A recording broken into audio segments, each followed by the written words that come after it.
हर साल लाखों लोग अपने गांवों को छोड़कर शहर की ओर भाग रहे हैं, लेकिन क्यों? क्या ये उनकी कोई जरूरत है या फिर समाज की कोई मजबूरी है? जरा सोचिए, अगर गांव में सभी को रोजगार मिलने लगा तो क्या ये पलायन सच में रुकेगा या फिर नहीं? आइए इस अहम मुद्दे को हम आसान भाषा में समझते हैं। नमस्कार, स्वागत है आपका इस वीडियो में। वैसे ये पलायन क्या होता है, सबसे पहले हम इसको समझते हैं। तो देखिए, जब लोग बेहतर जीवन, रोजगार, शिक्षा या फिर सुविधाओं की तलाश में गाँव से बाहर निकलते हैं, मतलब शहर की ओर बढ़ते हैं, तो इसे पलायन कहते हैं। ये एक ऐसा प्रोसेस है जो कि हर साल लाखों परिवारों की जिंदगी बदल देता है। अब यहाँ पर लोगों का गांव से शहर की ओर जाने के क्या कारण हो सकते हैं, जिसमें कि सबसे पहले आता है रोजगार में कमी। गांव में रोजगार के साधन बहुत लिमिट में होते हैं, जिसका मतलब है कि वहाँ के लोगों के पास अपनी रोजी रोटी को चलाने के लिए बहुत ज्यादा ऑप्शन नहीं होता। ज्यादातर ग्रामीण एरिया में लोग खेती पर डिपेंड रहते हैं। इसका मतलब है कि या तो ज्यादातर लोग किसान होते हैं या फिर खेती से जुड़े कामों में लगे रहते हैं। लेकिन खेती भी मौसमी एक्टिविटी है जो कि साल भर किसी को रेगुलर इनकम नहीं दे सकती। इसके अलावा अगर फसल खराब हो जाए या फिर बाजार में उनकी कीमतों में गिरावट आ जाए तो किसानों को भारी नुकसान होता है। गांव में 80% लोग खेती में काम करते हैं, लेकिन जब फसल कटाई का समय नहीं होता तो लोगों के पास कोई और काम नहीं होता करने के लिए। गाँव में फैक्ट्रियाँ, छोटी इंडस्ट्री या कोई बड़ी कंपनी नहीं होती जहाँ वे खेती के अलावा काम कर सके। अगर किसी किसान के पास सिर्फ रबी की फसलें हैं तो बाकी समय उसके पास कमाई का कोई साधन नहीं रहता। रबी की फसलें मतलब गेहूं, जौ, चना, मसूर, सरसों, मटर, तारामीरा, आलू, आलसी, ये चीजें। कई बार जो छोटे छोटे रोजगार गांव में हो सकते थे, जैसे कि बुनाई, लकड़ी का काम जैसे और भी जो काम थे, वो शहरों में शिफ्ट हो जाते हैं। गांव के लोग इस कारण अपने हुनर का इस्तेमाल नहीं कर पाते। उसके बाद परिणाम क्या होता है? युवाओं का पलायन, यानी रोजगार की कमी के कारण युवा अपने गांवों को छोड़कर शहरों में नौकरी की तलाश में चले जाते हैं। फिर परिवारों पर प्रभाव पड़ता है, यानी कई बार युवाओं को शहर में परमानेंट रोजगार नहीं मिलता, जिससे परिवार पर फाइनेंशियल बोझ बढ़ता है। कुछ परिवारों में केवल बुजुर्ग और बच्चे रह जाते हैं, जिससे सामाजिक संतुलन बिगड़ता है।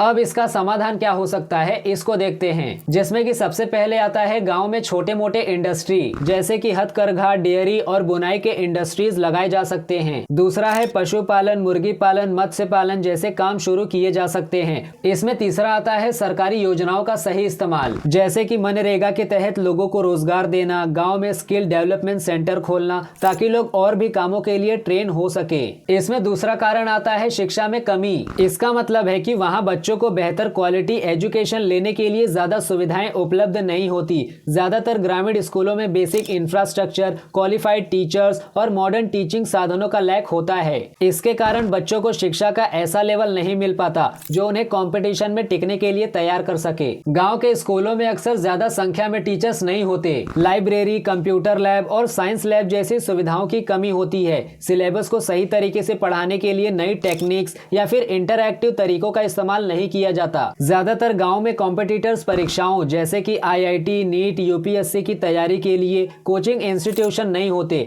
छात्रों को शहर में जाकर पढ़ाई करनी पड़ती है। माता पिता अपने बच्चों को अच्छी शिक्षा देने के लिए शहर भेजते हैं। उनका ये मानना है कि बेहतर शिक्षा और अच्छे कोचिंग की वजह से उनके बच्चों का भविष्य उज्जवल होगा। जैसे कि एक गांव के सरकारी स्कूल में सिर्फ 4 से 5 टीचर्स हैं, लेकिन वहां 200 से ज्यादा बच्चे पढ़ते हैं। ऐसे में बच्चों को पर्सनली ध्यान नहीं मिल पाता। और वहीं पर शहर के प्राइवेट स्कूलों में हर विषय के लिए एक्सपर्ट टीचर्स होते हैं और बच्चों को कंप्यूटर और स्मार्ट क्लास जैसी सुविधाएं भी मिलती हैं। अगर किसी बच्चे को डॉक्टर या इंजीनियर बनना है तो उसे JEE या फिर नीट परीक्षाओं की तैयारी करनी पड़ती है, लेकिन ऐसी परीक्षाओं की तैयारी के लिए उसे गाँव में कोचिंग नहीं मिल पाता, जिसके वजह से बच्चे शहर की ओर बढ़ते हैं। और इसके वजह से क्या परिणाम होता है? गांव से पलायन, यानी बेहतर शिक्षा को पाने के लिए बच्चों और उनके परिवारों को गांव छोड़कर शहर में बसना पड़ता है। शहर में पढ़ाई का खर्च बहुत ज्यादा होता है, जिसके वजह से परिवारों पर फाइनेंशियल दबाव बढ़ता है। और जब पढ़ाई में अच्छे बच्चे गांव छोड़कर चले जाते हैं तो गांव का जो भी एजुकेशन लेवल होता है वो और भी ज्यादा खराब हो जाता है। इसमें तीसरा कारण आता है खेती में सुधार। इसका मतलब है कि किसानों को मॉडर्न टेक्नोलॉजी और रिसोर्सेज का इस्तेमाल करके खेती को ज्यादा लाभदायक और आसान बनाना। इसमें प्रोडक्शन बढ़ाने और एग्रीकल्चरल प्रोडक्ट्स का सही मूल्य दिलाने के प्रयास शामिल होते हैं। अगर किसानों को बेहतर साधन और बाजार तक सीधी पहुंच मिले तो उनकी इनकम और क्वालिटी लाइफ में सुधार हो सकता है। यहाँ पर अगर खेती के लिए नई टेक्निक्स इस्तेमाल करने की बात की जाए तो इसमें आता है ड्रिप इरिगेशन। लेकिन ये क्या होता है?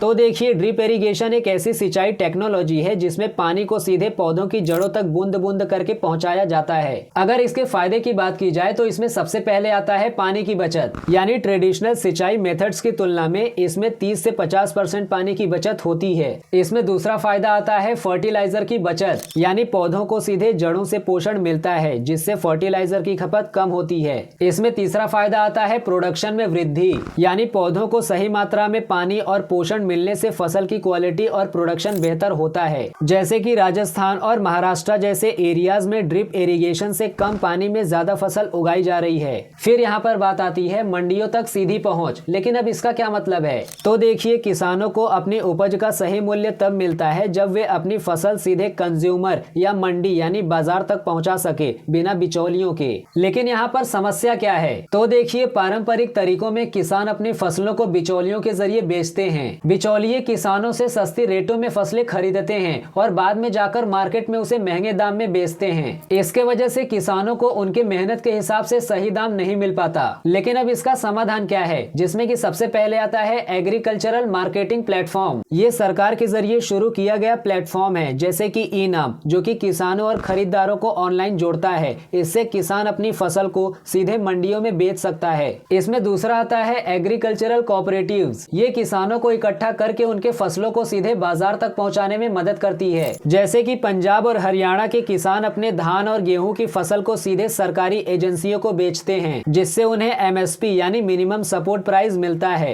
इसमें चौथा सबसे बड़ा कारण आता है, जो कि है स्वास्थ्य सेवाएं। गाँव में स्वास्थ्य सेवाओं की स्थिति कमजोर होती है, जिससे लोग छोटी या फिर गंभीर बीमारियों के इलाज के लिए शहरों की ओर पलायन करने पर मजबूर हो जाते हैं। अब इसकी कंडीशन कैसी है इसको देखते हैं, जिसमें कि सबसे पहले आता है बड़े अस्पतालों की कमी। यानी ज्यादातर गांव में प्राइमरी हेल्थ सेंटर तो होते हैं, लेकिन ये साधन संपन्न नहीं होते। मॉडर्न इक्विपमेंट और विशेषज्ञ डॉक्टरों की कमी रहती है। गंभीर बीमारियों जैसे कि कैंसर, हृदय रोग या फिर सर्जरी के लिए उचित सुविधाएं नहीं होती। इसमें दूसरा कारण आता है दवाओं की अवेलेबिलिटी में कमी। प्राइमरी हेल्थ सेंटर में भी दवाओं का जो स्टॉक होता है वो भी लिमिट में होता है। नॉर्मल बुखार, संक्रमण या चोट के इलाज के लिए भी लोगों को लंबा सफर तय करना पड़ता है। एग्जाम्पल के लिए, अगर एक व्यक्ति को डायलिसिस की जरूरत है तो गांव में ये सुविधा नहीं होती, इसलिए हर सप्ताह उसे नजदीकी शहर जाना पड़ता है। इससे समय और पैसे दोनों की बर्बादी होती है। यहाँ पर आपने भी जरूर देखा होगा कि गंभीर मामलों में एक्सपर्ट डॉक्टर मौजूद नहीं होते। लोग बड़े शहरों में मौजूद मल्टी स्पेशलिस्ट अस्पतालों का रुख करते हैं। यहाँ गाँव में भी कुछ कॉमन समस्या है, जैसे की सड़क, पानी, बिजली,